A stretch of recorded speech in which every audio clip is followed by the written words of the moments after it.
우리 옆 사람들에게 같이 인사할까요? 사랑합니다. 축복합니다. 인사하겠습니다. 예. 예, 오늘 말씀의 제목을 칼을 꽂고 잔을 마시라 이렇게 정했는데요. 우리가 오해가 좀 있을 것 같습니다. 칼을 꽂으라고 하면 막 상대방한테 꽂으라는 게 아니고 어디다 꽂아야 되죠?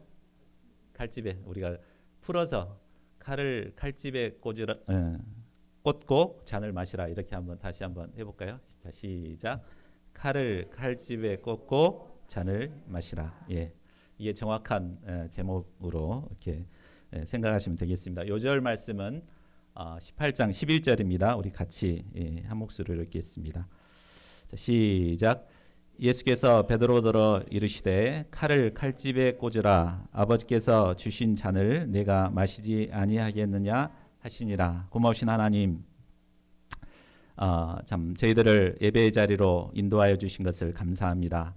참 지난 시간 수양회를 통해서 우리 예배의 자세를 가르쳐 주셨지만 한 주도 못 되어 저희가 참 예배의 자세를 잃어버리기 쉬운 연약한 모습인 것을 깨닫습니다. 주님 긍휼히 여겨주시고 이 시간 참 겸손한 심령으로 주님의 음성을 듣게 도와주시고 참 주님의 말씀에 반응하는 저희들이 될 수 있도록 역사하여 주시기를 간절하게 기도합니다. 이 시간 성령께서 저희들의 심령 가운데 참 말씀의 음성, 주의 음성을 듣는 귀한 시간이 될 수 있도록 친히 역사하여 주시옵소서. 감사하고 모든 말씀을 주 예수 그리스도의 이름으로 기도하였습니다. 아멘. 지난주 광복절을 맞아서 항일 무장투쟁을 이끈 홍범도 장군의 유해가 대전 현충원에 안장되었습니다. 과거 일제 강점기 동안 이 홍범도 장군처럼 우리나라를 위해서 자신을 아낌없이 희생하신 수많은 애국 지사들이 있었습니다. 참 오늘날 우리가 이렇게 잘 먹고 잘 살게 된 것도 그분들의 희생이 있었기에 가능한 것이었습니다. 그런데 반면에 일본의 빌부터 나라를 팔아먹는 친일 매국노들도 있었습니다. 그런데 그 친일 매국노들은 처음부터 매국노가 된 것은 아닙니다. 처음에는 그들도 나라를 사랑하고 독립운동을 했던 자들이 대부분이었습니다. 그런데 생각대로 독립은 빨리 이루어지지 않고 어려움이 계속되다 보니까 결국은 나라를 배반하고 친일파로 돌아선 것입니다. 대표적인 인물이 바로 이완용입니다. 그는 24살 때 과거에 급제합니다. 여러분들 다들 24살 이상이죠? 과거에 급제해가지고 3년 만에 이제 그 정삼품의 관직에 오르고 그리고 당시 이제 그 세자였던 순종의 스승이 됩니다. 그리고 그 뒤에 주미 외교관으로 일을 하고 귀국 후에 알렌 선교사의 후원을 받아서 우리나라를 위해 열심히 일합니다. 그러다 명성황후가 시해를 당했을 때는 고종을 러시아 공사관으로 피신시키는 아간 파천을 주도합니다. 왕을 보호하는 이런 일을 했습니다. 또한 그는 독립협회를 결성해서 초대 위원장과 회장을 역임합니다. 그리고 당시 거액인 100원, 지금 100원 아무것도 아니지만 어마어마하게 큰 돈입니다. 그 돈을 기부해서 독립문을 세우는 일에도 앞장섰습니다. 참 얼마나 훌륭합니까? 그는 독립문 건립 행사에서 아주 멋진 연설을 했습니다. 독립을 하면 나라가 미국과 같이 세계에 부강한 나라가 될 터이요. 만일 조선 인민이 합심을 못하여 서로 싸우고 해하려고 할 지경이면 구라파에는 폴란드란 나라와 모양으로 모두 찢겨 남의 종이 될 터이라. 조선 사람들은 독립하여 미국과 같이 되기를 바라노라. 막 이러니까 우리와 같은 박수를 이렇게 받았다고 합니다. 자, 이러던 그가 어쩌다 나라를 팔아먹는 매국노가 되었을까요? 그것은 자신의 생각대로 독립이 될 기미가 보이지 않았기 때문입니다. 그는 어차피 독립이 되지 않을 바에야 힘 있는 나라 편에 서서 자기 이익을 챙기는 것이 낫다고 생각했습니다. 그래서 미국 편에 서다가 또 러시아 편에 서다가 결국은 일본 편에 서서 한일 합병을 주도한 것입니다. 자, 오늘 본문에도 이런 인물들이 등장합니다. 누굽니까? 가롯 유다가 이완용처럼 예수님을 적극적으로 배반해서 대적들에게 팔아넘깁니다. 반면 또 수제자였던 베드로는 정말 마음으로는 예수님을 사랑하고 죽기까지 따르고 싶었습니다.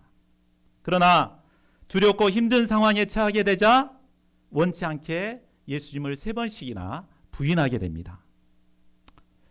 자, 그렇다면 베드로가 예수님을 부인하게 된 그 원인은 무엇이며 그가 어떻게 했어야 예수님을 부인하지 않고 끝까지 따를 수 있었을까요? 오늘 본문 말씀을 통해서 이것을 깊이 배우고 우리가 어렵고 힘든 상황을 잘 이겨내서 끝까지 예수님을 따를 수 있기를 간절히 기도합니다. 파트 1, 당할 일을 알지 못한 베드로 1절에서 9절 말씀입니다. 자, 1절을 보십시오. 마가의 다락방에서 제자들을 가르치고 기도하신 후에 예수님은 제자들과 함께 기드론 시내를 건너 한 동산에 들어가셨습니다. 이곳은 평소 예수님께서 기도하시기 위해 제자들과 자주 찾으셨던 바로 겟세마네 동산이었습니다. 공관복음서에는 예수님께서 이 겟세마네 동산에서 기도하신 내용을 아주 자세히 기록하고 있습니다. 겟세마네 동산에서 제자들은 잠을 자고 있었습니다. 그리고 예수님은 혼자 땀방울이 핏방울이 되기까지 간절히 기도하셨습니다. 아버지여, 만일 아버지의 뜻이거든 이 잔을 내게서 옮기시옵소서. 그러나 내 원대로 마시옵고 아버지의 원대로 되기를 원하나이다. 예수님은 분명한 확신을 갖기까지 반복해서 3번씩 간절히 기도하셨습니다. 이런 간절한 기도 투쟁이 있었기 때문에 예수님은 십자가의 길을 담대하게 가실 수가 있으셨습니다. 2절을 보십시오. 이곳은 예수님을 파는 가롯 유다도 잘 알고 있는 곳이었습니다. 만일 예수님께서 십자가를 조금이라도 피하고 싶은 마음이 있었더라면 이런 제자들이 아무도 모르는 곳에 은밀한 곳에 갔을 것입니다. 그러나 예수님은 처음부터 십자가를 질 것을 결단하셨기 때문에 이곳에서 기도하시며 유다가 오기를 기다리고 있었습니다. 자, 3절을 보십시오. 드디어 배반자 유다가 군대와 대제사장들과 종교 지도자들에게서 얻은 군인들을 데리고 등과 횃불과 무기를 가지고 몰려왔습니다. 12절에 보면 이때 온 사람들 중에는 로마 군대의 천부장도 있었습니다. 1000명의 군사를 거느린 천부장이 군사들을 몰고 왔습니다. 이를 보면은 이때 온 그 병력들이 얼마나 대단했는가를 짐작할 수 있습니다. 그들은 비무장 상태의 예수님 한 사람을 잡기 위해 엄청난 군대를 동원해서 쳐들어온 것입니다. 어둡고 고요했던 겟세마네 동산은 군병들이 든 등과 횃불로 환해졌고 군병들의 군화 소리와 번뜩이는 무기로 인해 살벌한 분위기로 변했습니다. 유다는 수많은 병사들을 앞장서서 데리고 오면서 아마 어깨가 으쓱해졌을 것입니다. 마치 자신이 총사령관이라도 된 것처럼 기분이 좋았을 것입니다. 이 가롯 유다는 바로 이런 것을 느끼고 싶어서 예수님을 배반하고 이렇게 한 것입니다. 꼭 이완용과 같은 자였습니다. 그들은 힘과 숫자로 밀어붙이면 예수님이 두려워 쩔쩔 맬 것이라고 생각했습니다. 자, 그러나 4절을 보십시오. 예수님은 이미 그 당할 일을 다 알고 계셨습니다. 여기서 그 당할 일을 다 아셨다는 말은 체포당하실 것뿐만 아니라 신문 받으시고 사형 판결을 받으시고 채찍을 맞으시고 십자가에 못 박혀 죽어야 한다는 이 모든 사실을 다 아셨다는 말입니다. 자, 사람들은 자신에게 힘든 일이 일어날 것을 알게 되면 대부분 그것을 어떻게 하면 좀 피할까 이렇게 생각합니다. 그러나 예수님께서는 그들 앞에 당당하게 나아가십니다. 너희가 누구를 찾느냐? 그러자 그들은 나사렛 예수라고 말합니다. 예수님은 내가 그니라 라고 자신을 밝히 드러내십니다. 자, 내가 그니라 이 말은 헬라어로 에고 에이미라는 말인데 주로 예수님께서 요한복음에 보면 자신의 신성을 드러낼 때 사용하시는 말이었습니다. 나는 부활이요 생명이니 나는 세상의 빛이라 나는 양의 문이라 나는 선한 목자라 내가 곧 길이요 진리요 생명이니 이렇게 자신을 드러내실 때 에고 에이미 하고 자신을 드러내셨습니다. 예수님은 위기의 상황에서도 이처럼 자신을 분명하게 드러내셨습니다. 그러자 그들의 반응이 어떠합니까? 6절을 보십시오. 그들은 깜짝 놀라 뒤로 물러가 일제히 땅에 엎드러졌습니다. 그 많은 군대가 막 왔다가 예수님이 에고 에이미 하니까 그냥 나 뒹군 거죠. 그들은 중무장을 하고 있었지만 예수님의 말씀 한마디에 마치 카운터 펀치라도 맞은 듯 모두 뒤로 나가 떨어졌습니다. 예수님의 말씀은 중무장한 로마 군인들을 단번에 엎드러지게 할 만큼 강력했습니다. 7절과 8절을 보십시오. 예수님은 정신을 못 차리고 있는 그들에게 재차 누구를 찾느냐고 물으셨습니다. 그리고 이번에는 그들이 놀라지 않도록 내가 그니라 이렇게 말씀하십니다. 그러면서 그들에게 한 가지 당부를 하십니다. 나를 찾거든 이 사람들이 가는 것은 용납해라. 예수님은 자신이 체포를 당하는 순간에도 제자들의 안전을 생각하셨습니다. 대개 사람들은 자신에게 어려움이 닥치면 이기적이 되어서 자신만의 안전을 생각하기 쉽습니다. 그러나 예수님은 체포되는 그 순간에도 끝까지 제자들의 안전을 생각하셨습니다. 그 이유가 무엇입니까? 9절을 보십시오. 그것은 아버지께서 주신 자 중에서 하나도 잃지 아니하였다는 말씀을 응하기 위함입니다. 자, 여기서 우리는 자신의 목숨을 희생하며 제자들을 끝까지 보호하신 선한 목자 예수님을 보게 됩니다. 예수님은 이처럼 자신을 아끼지 아니하시고 우리 한 사람 한 사람을 지키고 보호해 주십니다. 예수님은 위기의 때에 자신의 목숨을 버리고 이리 때로부터 양들을 지키는 선한 목자가 되십니다. 예수님은 자신이 당할 일을 다 하시고 기도로 준비하셨습니다. 그랬기 때문에 위기의 상황에서도 의연하게 자신을 드러내시고 제자들 끝까지 보호하셨습니다. 그러나 반면에 제자들은 그 당할 일을 전혀 모르고 있었습니다. 그들이 몰라서 모르는 것입니까?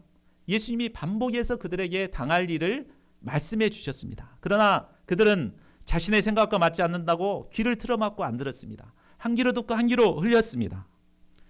때문에 그들이 무슨 일을 당할지 전혀 모르고 있었고 깨어 기도해야 될 때 기도하지 않았습니다. 늘어지게 잠만 잤습니다. 이로 말미암아 그들은 위험이 닥치자 두려움에 사로잡혀 오합지졸이 될 수밖에 없었습니다.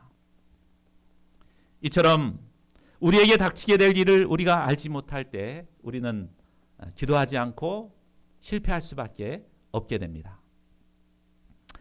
자, 파트 2 칼을 의지한 베드로 10절 11절 말씀입니다. 자, 그러면 이런 위기의 상황에서 베드로는 무엇을 합니까? 10절을 보십시오. 시몬 베드로는 가지고 있던 칼을 빼어 대제사장의 종 말고의 오른편 귀를 베어버렸습니다. 아마 베드로는 참 목을 치려고 이렇게 했다가 두려워서 그냥 이렇게 귀를 친 것 같습니다. 어쨌든 그는 다른 제자들은 다 도망가는데도 칼을 들고 대항할 정도로 아주 용기가 있었고 의리가 있는 사람이었습니다. 자, 그러나 칼을 휘두르는 그의 행동 이면에는 칼의 힘을 의지해서 자신을 지키려는 연약한 인간의 모습이 드러나 있습니다. 그는 위험한 상황을 대비해서 항상 가슴에 칼을 품고 있었습니다. 그리고 위기가 닥치자 그 칼을 뽑아서 휘두르며 위기에서 벗어나고자 했습니다. 누가복음을 보면 예수님은 이런 베드로를 말리시고 베드로에게 귀를 베었던 말고의 귀를 만져서 낫게 해주십니다. 그리고 베드로에게 말씀하십니다. 우리 11절을 같이 한번 읽어볼까요? 시작. 예수께서 베드로더러 이르시되 칼을 칼집에 꽂으라.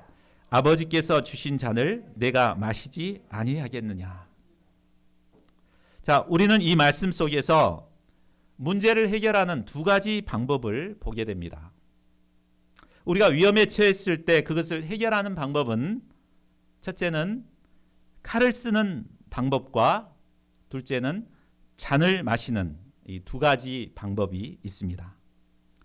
칼을 쓰는 방법은 자신이나 세상의 힘과 권력을 의지해서 문제를 해결하는 방법입니다.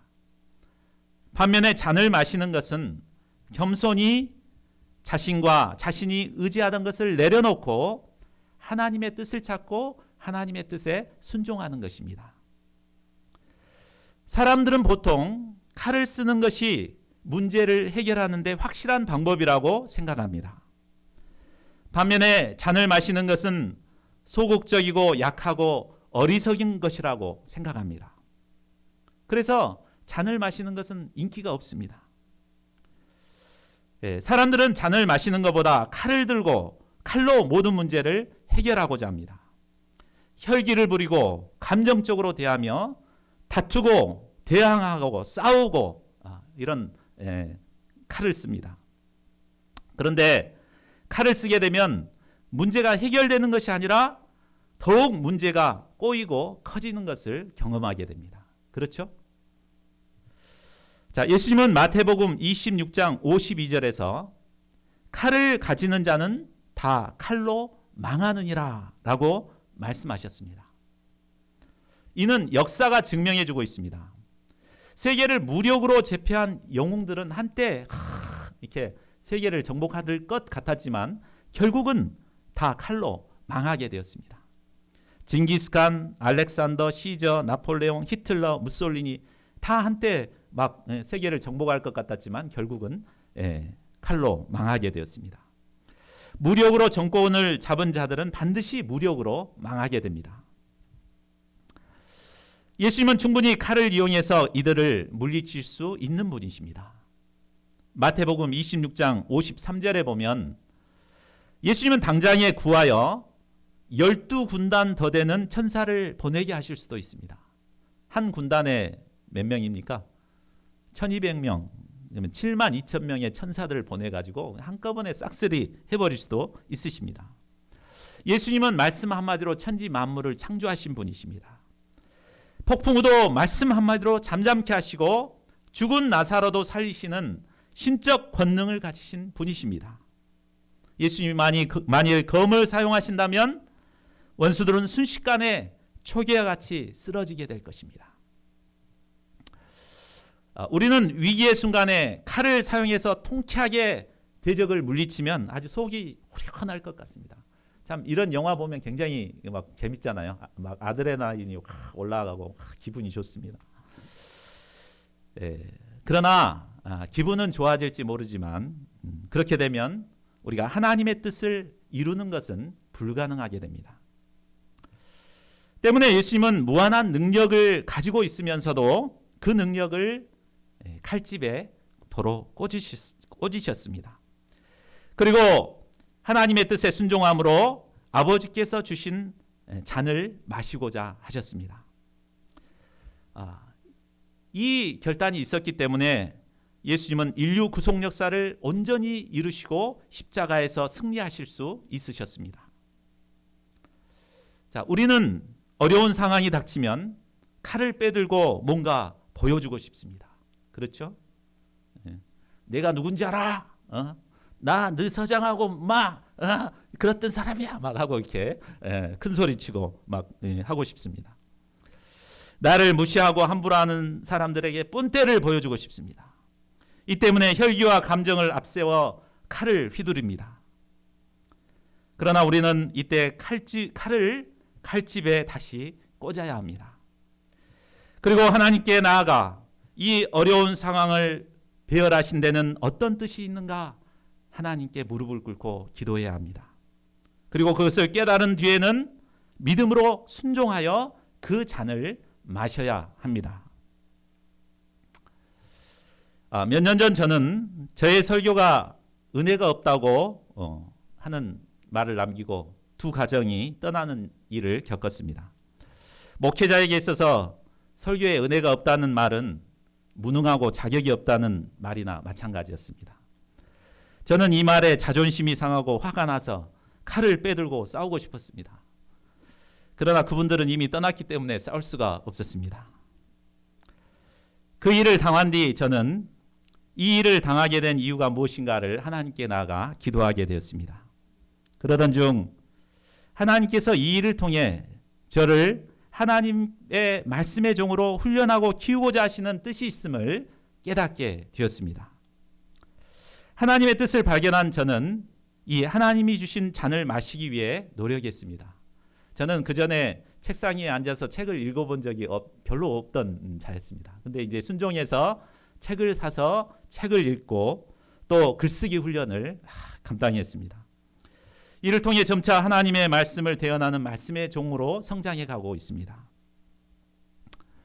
자, 우리가 당하는 어려움이나 힘든 상황에는 다 하나님께서 두신 선하신 뜻이 있습니다.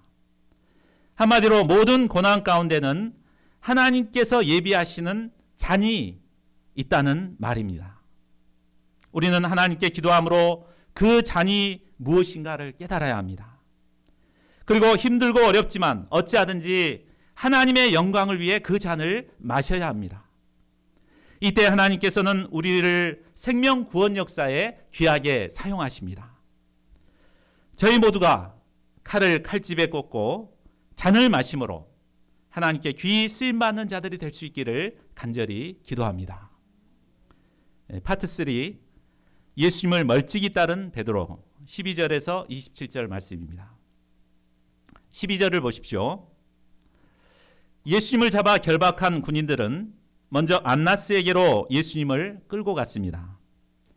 안나스는 처음부터 대제사장이었지만 로마에 의해서 강제로 옷을 벗기게 되었고 사위인 가야바에게 대제사장직을 물려주게 되었습니다.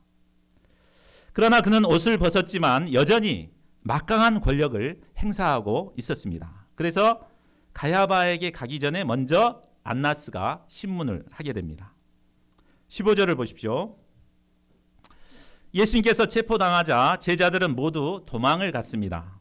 그러나 수제자인 시몬 베드로 그리고 또 다른 제자 누굽니까? 사도 요한이죠. 요한은 다시 돌아와서 예수님을 따랐습니다. 그런데 그들이 예수님을 따르긴 했지만 마태복음 26장 58절을 보면 예수님을 멀찍이 따랐습니다. 이처럼 예수님을 가까이 따르지 않고 어정쩡하게 멀찍이 따르는 자에게 꼭 시험이 찾아오게 됩니다. 자, 16절을 보십시오. 요한은 대제사장과 잘 아는 사이였기 때문에 쉽게 안나스의 집에 들어갈 수가 있었습니다. 그러나 베드로는 사람들의 눈이 무서워서 문 밖에 서 있었습니다. 이에 요한은 문 지키는 여자에게 말해서 베드로를 안으로 데리고 들어옵니다. 자, 그런데 17절을 보십시오. 문 지키는 여종이 베드로를 알아보고 너도 이 사람의 제자 중 하나가 아니냐라고 묻습니다. 베드로는 깜짝 놀라서 나는 아니라 이렇게 거짓말을 하고 속히 그 자리를 피해버립니다. 그리고 대제사장의 종들과 아랫사람들이 불을 쬐고 있는 그곳에 가서 함께 불을 쬐습니다. 거짓말을 해서 위기를 모면하고 또 다른 사람들 틈바구니에 껴 있으면 자신을 알아보지 못할 것이라고 생각했던 것 같습니다.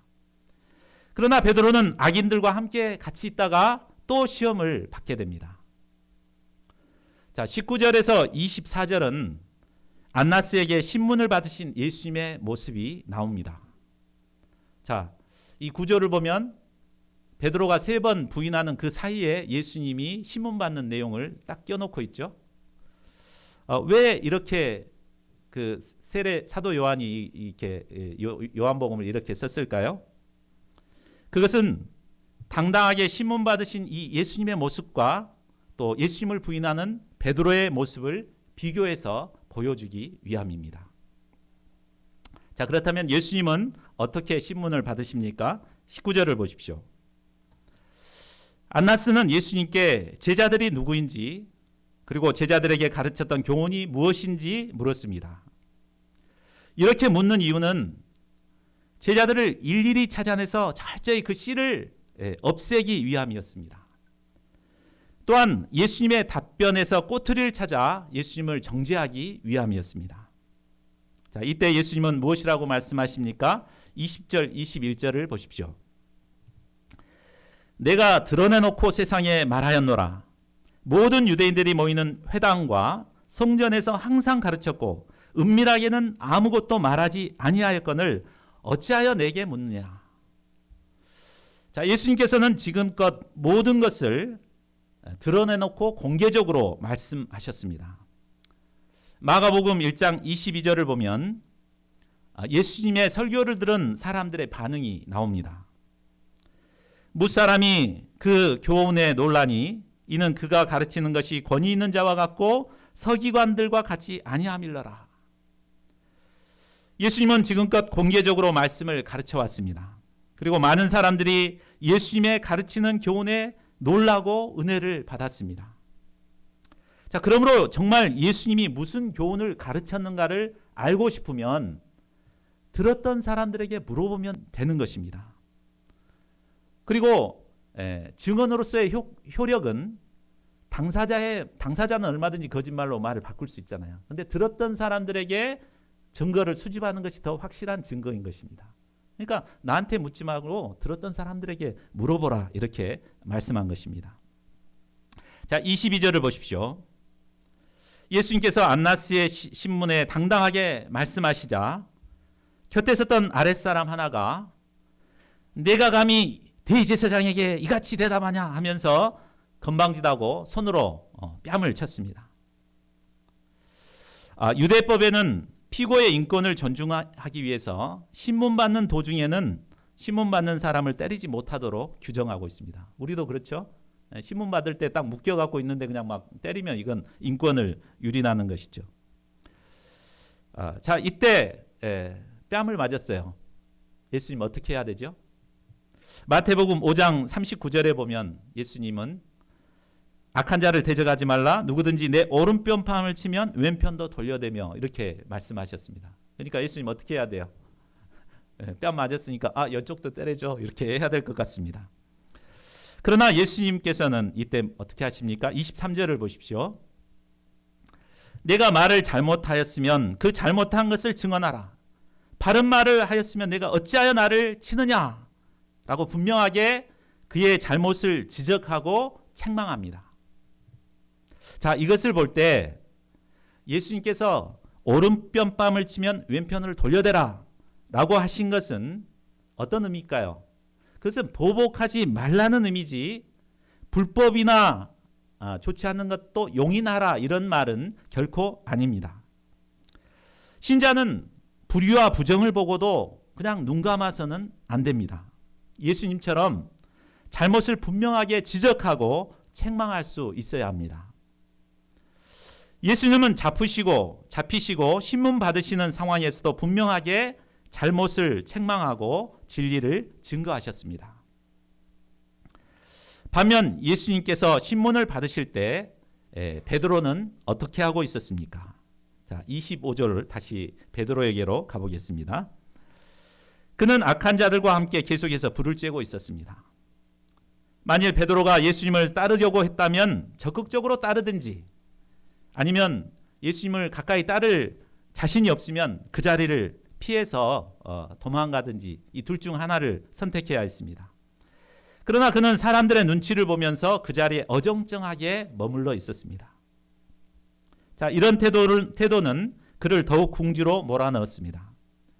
불을 쬐고 있던 사람들이 베드로의 태도가 좀 이상하니까 자꾸 쳐다봤습니다. 그러다 누군가가 베드로를 알아보고 물었습니다. 너도 그 제자 중 하나가 아니냐? 그러자 이번에도 나는 아니라 이렇게 거짓말을 했습니다. 그런데 그 중에 베드로에게 귀를 잘린 사람의 친척이 있었습니다. 꼼짝없이 이제 잡히게 됐습니다. 그는 내가 그 사람과 함께 동산에 있는 것을 내가 보지 아니하였느냐 하며 몰아붙였습니다. 이제 꼼짝없이 자신의 정체가 드러날 상황이 되었습니다. 그러자 27절을 보십시오. 이번에도 그는 완강하게 부인했습니다. 마태복음을 보면 저주하며 맹세하면서까지 부인을 했습니다. 그러니까 이제 큰 소리를 치니까 이제 그 수그려든 거죠. 자, 그가 3번씩이나 예수님을 부인했을 때 갑자기 닭이 울었습니다. 닭이 하도 답답하니까 닭이 어떻게 울죠? 꼭 기어, 꼭 기어. 아니다고 계속 그러니까 꼭 기어 막 이렇게 닭이 울었습니다. 마태복음 26장 75절에 보면 이때 베드로는 예수님이 3번씩 부인할 것이라는 그 말씀을 기억하고 밖으로 나가 심히 통곡했습니다. 그동안 지금까지 베드로는 자신감에 항상 넘쳐 있었습니다. 제자들이 다 버릴지라도 자신은 버리지 않겠다고 자신했습니다. 예수님과 함께 죽을지언정 부인하지 않겠다고 큰 소리를 쳤습니다. 그는 자신이 얼마나 연약한 자인지 몰랐습니다. 그러나 3번이나 예수님을 부인한 후에 자신이 얼마나 연약한 자인가를 뼈저리게 느끼게 되었습니다. 그 눈물은 진실된 회개의 눈물이었습니다. 그 후 베드로는 새벽닭이 울 때마다 회개의 눈물을 흘렸다고 합니다. 눈물로 회개한 베드로는 후에 하루에 3번씩 기도하는 기도의 사람으로 변화됩니다. 우리 사도행전을 보면 사도행전 3장 1절 보면 라이벌이었던 요한과 함께 성전에 기도하러 갑니다. 또 10장 9절을 보면 정오에 뜨거운 날씨에도 지붕 위에 올라가 하나님께 기도하는 그 더운 시간에도 하루 3번씩 꼬박꼬박 기도하는 기도의 사람이 된 것입니다.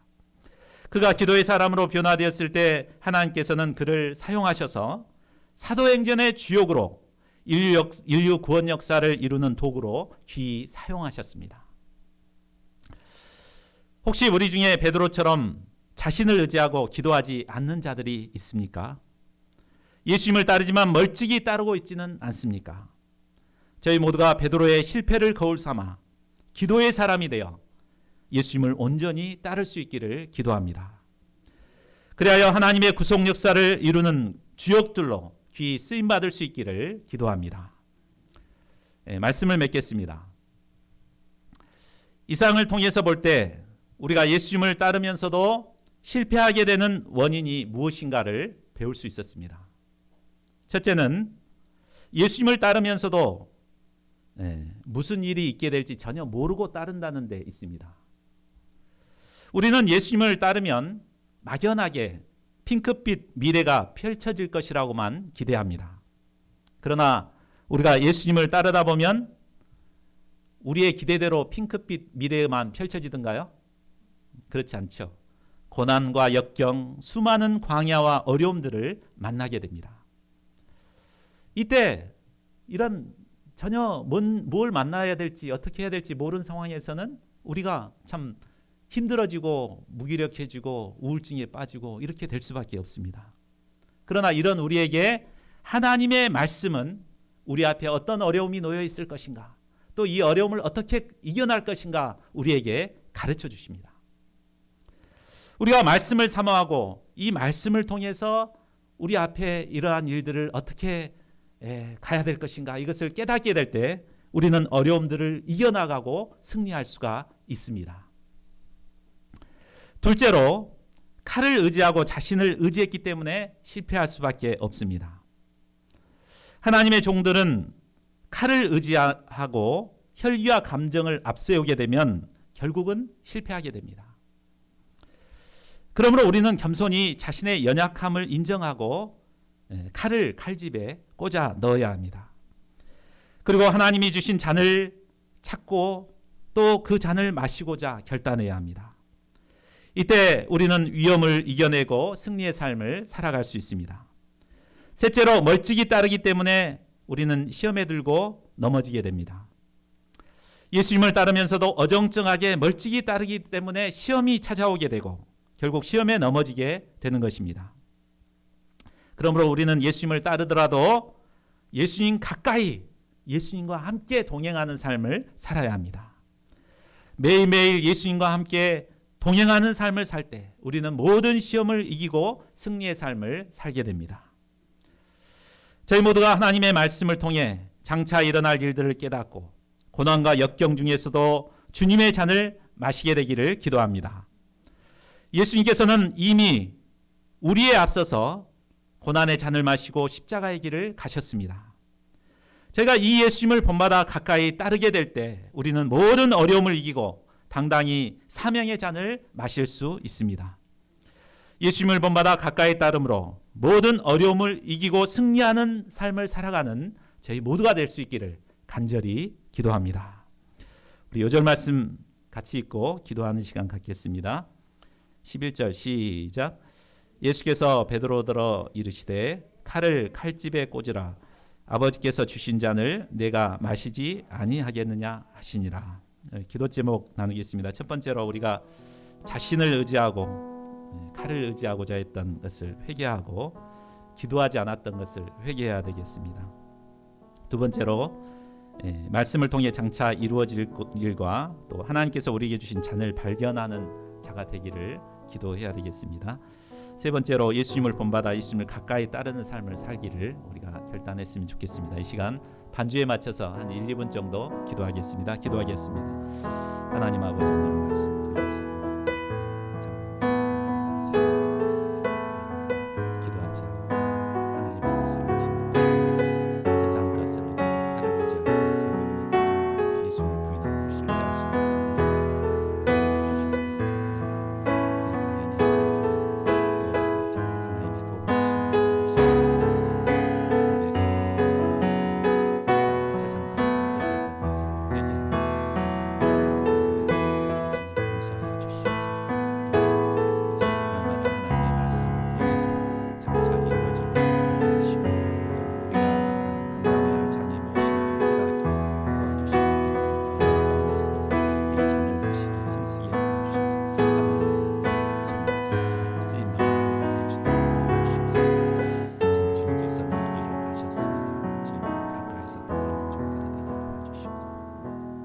고마우신 하나님, 우리가 예수님을 따를 때 참 적당히 멀찍이 따르지 않게 도와주시옵소서. 저희가 참 하나님의 말씀에 기초하여서 참 장차 우리가 어려운 가운데서 어떻게 살아야 할 것인가를 깨닫게 도와주시고 우리가 마셔야 할 잔이 무엇인가를 깨닫게 도와주시기를 기도합니다. 그래야 해서 어려움 앞에서 참 실패하지 않고 정말 주님이 주신 잔을 마심으로 모두가 승리하고 하나님의 구속 역사에 귀하게 쓰임받는 종들이 될 수 있도록 축복해 주시기를 기도합니다. 감사하고 모든 말씀을 주 예수 그리스도의 이름으로 기도하였습니다. 아멘. 다 같이 일어나셔서 찬송가 455장을 부르시겠습니다.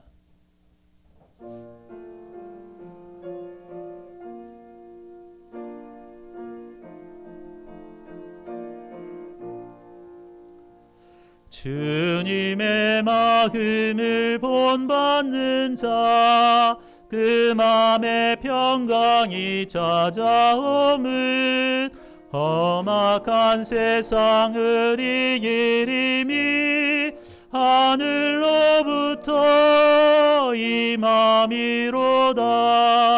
주님의 마음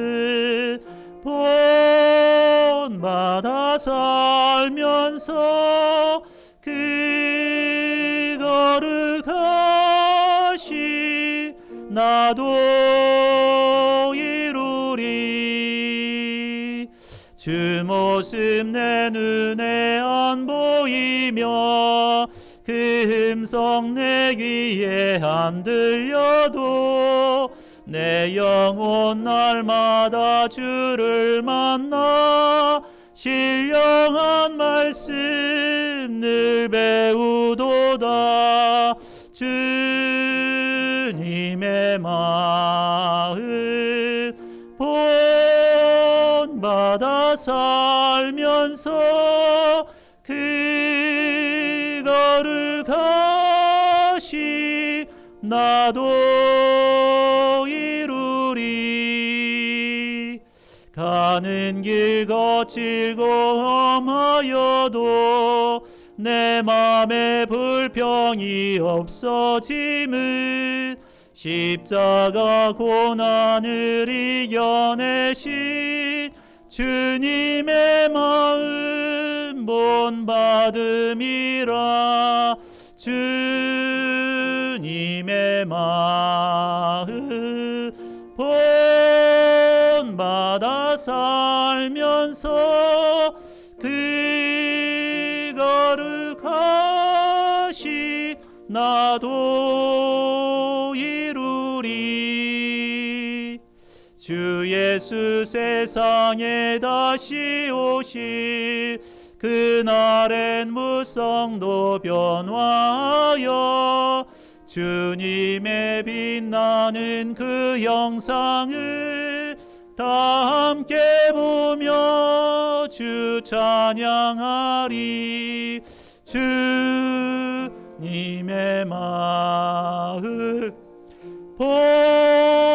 본받아 살면서 그 거룩하시 나도